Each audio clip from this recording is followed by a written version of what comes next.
After 11 years and 7 months, the Attack on Titan manga with chapter 139 has come to an end. As I said I would, I'm giving my full updated thoughts after reading the chapter multiple times to get the true gist of the chapter, the true gist of the finale. And yeah, we've got a lot to talk about because I'll be honest with you, there's a small change in my opinion from the live reaction. Not major, it's not like, oh my god, I've seen the light or anything like that, but there's definitely a small update to my opinion on the finale of Attack on Titan, especially after reading the official translations. So yeah, I'm gonna give you guys exactly what I mean by that, what my, I guess you would say, score would be, or what it was and what it is now for the finale. And yeah, just we're gonna dive into everything, a lot of the questions that I have, a lot of the things that this chapter brought forth for the finale of the Attack on Titan series as a whole. So without further ado, people, let's talk some of that Attack on Titan. And despite however you may feel about the finale aside, it still was one hell of a ride, so we're still gonna honor it by saying that greatness. Let's do it. No matter how you feel, get it done. No matter how you feel, get it done. No matter how you feel, get it done. No matter how you feel, get it done. You know, just to piggyback off of what I said at the end of the intro of this video regarding, you know, the series and it still being greatness despite how you feel about the ending, because I'm not a fan of the idea the ending makes or breaks the series. Like, if the series is a 10 out of 10, that the ending, if it's a bad ending or a disappointing ending or just in general not a good ending, that all of a sudden the series becomes like a 2 out of 10 or a 1 out of 10 solely based off that. Like, even in the most extreme circumstances, because like, hey, you know, with all the anime and manga we've seen throughout the years, have we missed out on one of the most biggest core elements of like a lot of adventure series, that it's the journey that's important and not necessarily the destination. The destination is something, it's still like valid, but that's not the whole entire ordeal. So yeah, that's something to keep in mind moving forward. Now let's jump into a lot of things that I want to talk about. For starters, one of the big things that was revealed in the Attack on Titan manga is that centipede, that thing that basically is one of the catalysts to the entirety of the Attack on Titan story, the Titan powers and things like that, because for the longest time we just thought, okay, it was Ymir, and then little by little it started getting introduced this centipede. And honestly, with the ending, it kind of left me wondering, well, what happened to the centipede? That was one of the things that I was kind of questioning, because yeah, Eren said that the Titans are gone and everything like that. So did Eren in his last act of power, of, you know, him being the founding Titan and merging with Ymir and all of that stuff, did he also make that worm, that centipede, disappear as well? And that's why, you know, the Titans are gone for good, and it also took the centipede away as well? Or what happened? Because if that was the catalyst of everything, and that was like the big baddie, to kind of have it somewhat off screen, because it's not like we saw something rip it apart or anything like that, like it just kind of was handled and then Eren did what he did and that was the end of it. That was kind of something that left me a little bit puzzled, like, yo, that's the big enchilada of it all.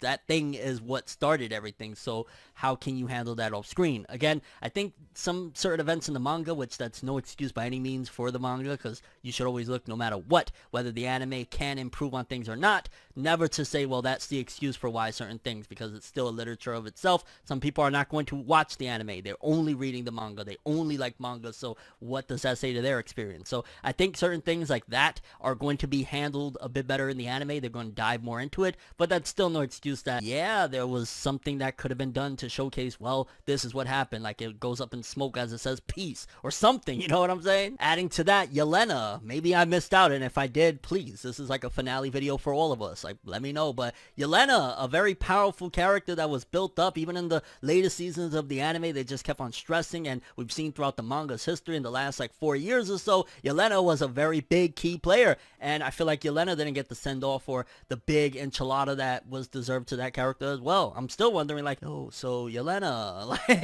like being honest, she was important. She did a lot in the ending of Attack on Titan, like all of the season 4 material, all of the finale, and again, just wasn't handled with care in my opinion, or a good send-off of like, hey, this da-da-da-da-da. Then one of the biggest reveals that was very heartbreaking, and honestly to a certain degree makes me look at things like, you could clearly tell that Eren, and it was kind of added the fact that he says throughout the finale that while he's talking to Armin, that the past, present, and future was all going on in his head, and he was basically bugging out. Ever since him and his story had touched, like, his head has just been bugged out. Past, present, and future has just been, like, all a big blur. So it's understandable why he would be confused to a certain degree. But, like, when you look at some of the actions and how sloppy the plan was, the fact that he killed his own mother, and I've seen a lot of people kind of missed out on that point, but when we get that particular page of all the way back in the beginning when that smiling titan goes and eats his mom, initially the smiling titan was going to eat Bertolt. It was headed towards Bertolt's direction, which essentially would have made it that his stepmom, I guess you could say, his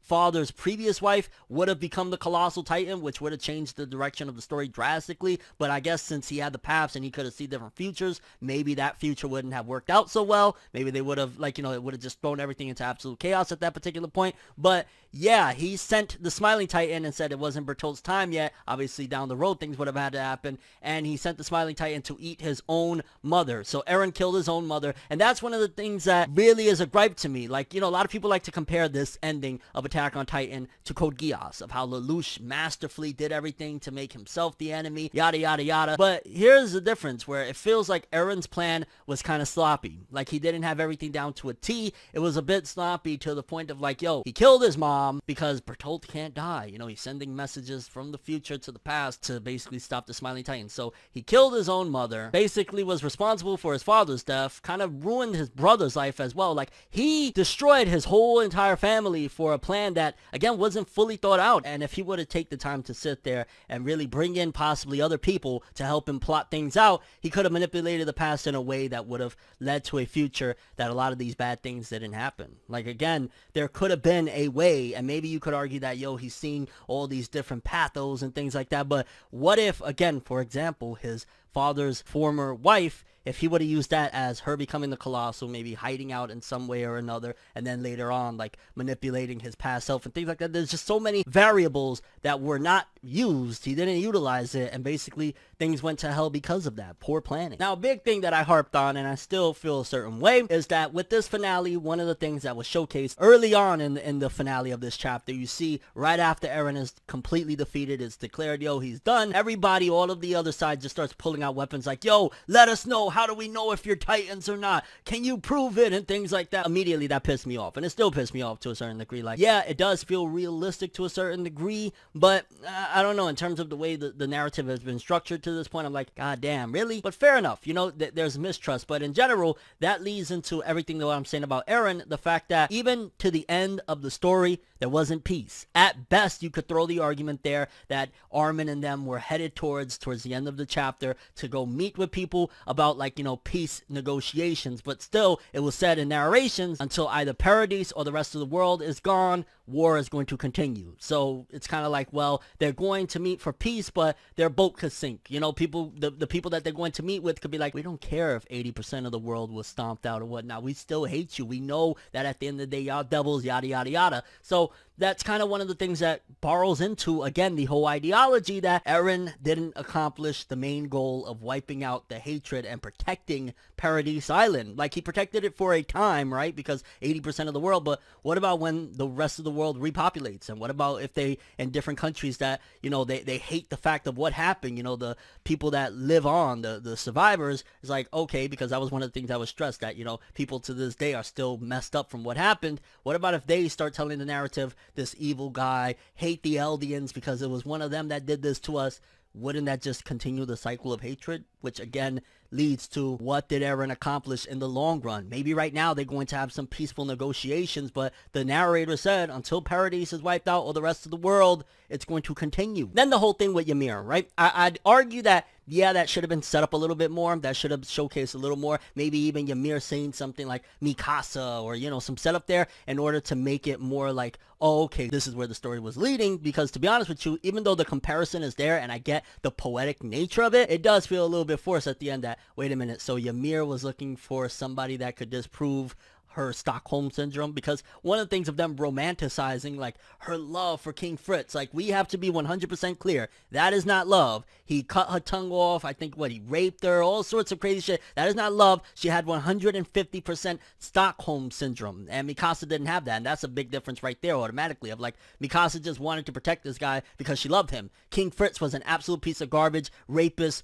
cut her tongue out her mouth, made her sleep with pigs, all sorts of really messed up things. You can't compare the two. So her looking for her answer of how to break her quote-unquote love for King Fritz after 2,000 years, how are you going to get that answer from Mikasa when you guys' circumstances are vastly different? So the way it went to that point and the end of the story is kind of like, that didn't feel like that was being set up. Like, if we would have had more hints of that, maybe Mikasa speaking to Ymir, Ymir walking with Mikasa, just something there to set up that that's the decision that she was trying to get to, or to understand, like, well, if Mikasa can do this, that shows me that there's a way out of loving this creature that is King Fritz for 2,000 years. But again, it wasn't shown. It wasn't hinted until this very end of, oh, like, yeah, there's a comparison there, absolutely, but that didn't feel like where we was going this whole time. Eren's character, I've always felt, and I'll be honest with you, I've always felt it was ingrained in us, and it was showcased time and time again, Eren's true character of being a good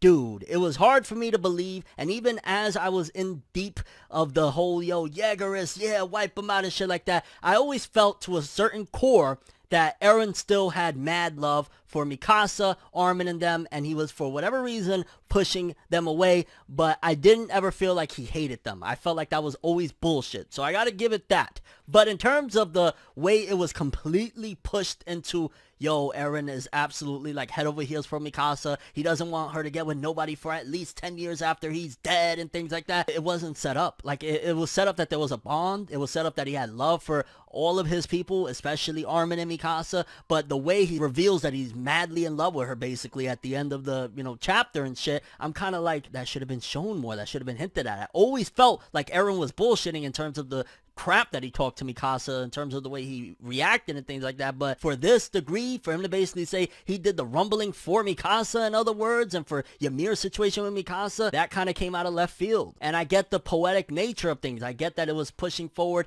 the love that he had, that at the very least he could provide freedom to them, even if he couldn't have freedom, which we're going to get to his freedom as well in a bit. But yeah, the romance between him and Mikasa always felt 100% one-sided, of like, he appreciates her, he respects her as being a comrade and things like that. But in terms of, the love really never was there. So them pushing this whole narrative of like, I love her so much, like, fam, I love her more than you. I'll be honest with you, leading into my next point, it more so felt like the pairing, and it's not about like, oh, this is my ship, I'm not that type of dude. I mean, I can be, I guess, but not for this instance of like Eren x Historia. That always felt more plausible. That always felt like that was going to end up being his kid. So it kind of felt a little bit like, in terms of the structure of the narrative, not to me as a fan, felt like a betrayal to the narrative that was set up, that like, it looked like that was going to end up being Eren's kid. Like, it made sense, the setups and things like that. Not that I wanted that personally, because being honest with you, I wasn't all that invested in parents in this particular series. Like, I like Mikasa, but I don't really care if she ended up with Eren, because she was too blindly in love with him and he never showcased that back. And for Historia to end up with Farmer A, I guess for her character arc, in a way of wanting a bit of normalcy, and the fact that she was treated tragically and that is her normalcy, this Farmer A guy, poetically it makes sense. I just feel like in terms of the whole love triangle, whatever you want to call it, Eren x Historia made more sense. And also carrying on his legacy in terms of that being Eren's baby would have made more sense. And jumping over real quick, I think by now it is solidified that Reiner was the plot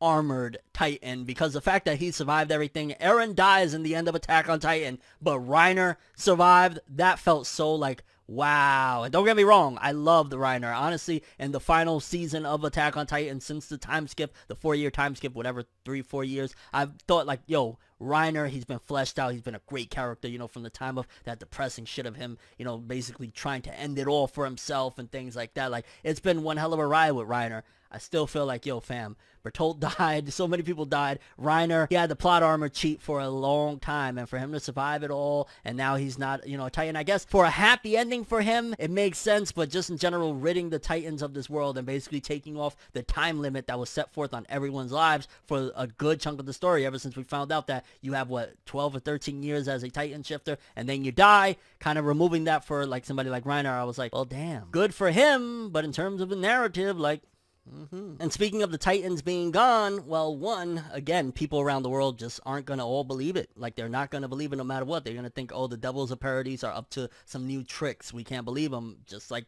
at the end of the war, how they pull up guns. They're going for peace negotiation talks instead of like, yo, let's just talk. Like, we don't need to talk about peace. Like, we're going to peace regardless. Like, yeah, they're not really gonna believe it. And on top of that, now because of Eren's actions, Eldia is weaker than ever. Like, even if they have some of these soldiers from like Marley that were once Marleyans, now they rocking with Eldia, there's still no more Titan power. So any heavy artillery is gonna just rip through them like butter, because they don't have the attack Titan. They don't have, you know, any of these people to defend them Titan wise. I think it was cool for Connie to get his mom back. That was dope. Kind of wrapped it up, because Connie for a long time, you know, he's been, I don't want to say whining, but you know, he's been crippled by that. So that was dope that Eren did that solid for Connie, because it's been destroying him, and he just wanted his mom that did nothing wrong, which nobody really, well, a good chunk of these people didn't do anything wrong. He wanted his mom to come back, so his mom is going to be normal, assuming she wasn't killed as a Titan there or stomped the hell out. And I'm not going to really dive much into the fact of, yeah, Gabby survived, and Gabby and Falco, which Gabby felt like she was set up for so long in this time skip to be something important, and in the end, she did play some roles, like her blowing off Eren's head at a given point and things like that, but yeah, Gabby survived. I'm happy. No, like, fuck Gabby, I don't care. Even in the end, I'm still gonna say it. Sasha for life. And speaking of Sasha, the ending with Levi, I think Levi had one of the most satisfying endings for me personally, for the narrative, for his character arc and everything. The badass of badasses, the one that nobody wanted to tango with, ending up in that state. He never had to go for Titan powers. He was deadlier than majority of Titans you throw at him. The beast Titan Zeke, to this day, still, even wherever he's at, heaven or hell, still trembles at the thought of Levi Ackerman. To see him end up with one eye in a wheelchair with his face looking like, I don't know, Chucky after the Bride of Chucky. Like, yeah, it was satisfying. It was sad. That ending of him saying goodbye to the scouts and things like that, that was one of the best things about the ending of Attack on Titan. I would say that Levi was done right for the finale. At the very least, you cannot argue really, unless you was desperate for him to die, which it was dope that he survived. Like, the badass survived, but at a major cost. And Eren's goodbye, that was a dope twist as well. The fact that he, before the battle even began, basically said goodbye to them, and the fact that they wouldn't remember it until after the battle was over, that was a nice twist. I think that was done very well. Again, when I read the first time around, if you watch my live reaction, a lot of things just didn't make too much sense, so I had to go back and read the officials, and that was one of the things that when I read the official, I was like, oh shit, so basically they were fighting this battle, not realizing that they already said their goodbyes to Eren. The conversation, of course, with Armin and Eren, and just in general, that was really dope, that he already had said goodbye, and he was lying to them by attacking them, making them think like, oh, he really don't care no more. No, he cared the most. And the ending, a lot of people have laughed and joked about it and memed it, that Eren is a bird now, but I will say that for what it's worth, at the end of the day, the poetic nature of it was dope. The fact that Eren in life, living, he couldn't ever experience freedom, but at the very least in death, he's free now, free as a bird. Symbolism, think Neji from Naruto, things like that. So I like that part about it. I mean, in terms of, I wish Eren would have been able to survive everything that he did fighting for freedom, and he didn't get it, and his people still, to this point, at the very least at the end of the story, still technically didn't have it, because the whole world that's left anyway is looking at Eldia like, monsters. Yeah, we ain't gonna say too much because we don't know what you're capable of, but you monsters. But the scene with Mikasa, you know, putting the scarf over her neck, that was something real powerful. And you know, that's in Japanese culture, like, you know how like in a Western culture we use like soulmates and shit like that. I think that this red scarf was symbolic of the red string of fate that they use in Japan as like a form of soulmate. So that was really dope at the end, that Eren was her soulmate. He's dead now, but that was her soulmate. So I did dig that in a poetic sense. And overall, initially, after reading the chapter the first time around, my live reaction, honestly, I would have said that the Attack on Titan ending at that particular point was 3 to a 4 out of 10. That was my initial thought, my initial score after reading the chapter. After reading it a couple different times on official translations and things like that, my score, I would say, is minimum 5 out of 10. You could argue a 6 out of 10. It was anywhere from 5 out of 10, which I would put 5 out of 10 as average, to 6 out of 10 being a fine. Somewhere around there at max. 4 out of 10 is at the lowest. I wouldn't give it a 3 out of 10. I would say, honestly speaking, I'd give it anywhere from a 5 to a 6 out of 10. It could have been so much more, though. For the expectations you have with Attack on Titan, a series, I felt like it was high quality writing almost all the way through. You would have expected at the very least an 8. At the very least an 8. And honestly, a lot of us were expecting a 9 or a 10. So for it to bottom out to like a 5 or a 6. Again, in my opinion, just my opinion, it's kind of shitty. It sucks. There was some good stuff like I explained throughout this video, Levi's and a few different things, but in terms of as a whole, it kind of feels like, and I still say this to a certain degree, at the very least with everything we see in the finale, peace still wasn't attained. They're just now starting to have talks of it, but according to the narrator, until Paradise is gone or the rest of the world, there's still going to be war. But considering this is the finale of the manga, I'm very curious of what you guys thought of the ending of Attack on Titan, how it all played out, how did you feel, all the things that I talked about, from Levi to Mikasa to Armin, Eren, the rumbling, everything in general. How do you feel about it? Are you disappointed? Are you satisfied? Reading the officials, are you satisfied? And just your overall thoughts of the Attack on Titan as a whole. As a whole, I still would say the series at a minimum is an 8 out of 10. Honestly speaking, what I would still give it is probably a 9 out of 10. 9 out of 10 because the ending, for me personally, isn't the end-all be-all. It's important, but it's not like what makes 138 chapters trash, because 139 was a bit disappointing. But that's all I have for this one. Thanks for watching. Hope you enjoyed. If you liked anything I had to say or enjoyed the video, drop me a like. I'd greatly appreciate it. And if you want more from me, make sure to subscribe. Follow me on Twitter, Instagram. Hit that bell to get all notifications. And if you want to follow any of my other social media, links are in the description below. I'm ForneverWorld, and as always, people, have an awesome day. And remember the golden rule. Anime and manga for life, boy. Have an awesome day. Peace in. And thank you, Attack on Titan, Hajime Isayama, and everybody involved for bringing a story that brought me countless moments and years of entertainment, enlightenment. I'll never forget this series, no matter what. Thank you. The price of freedom, though, fam. The price of freedom. Have an awesome one.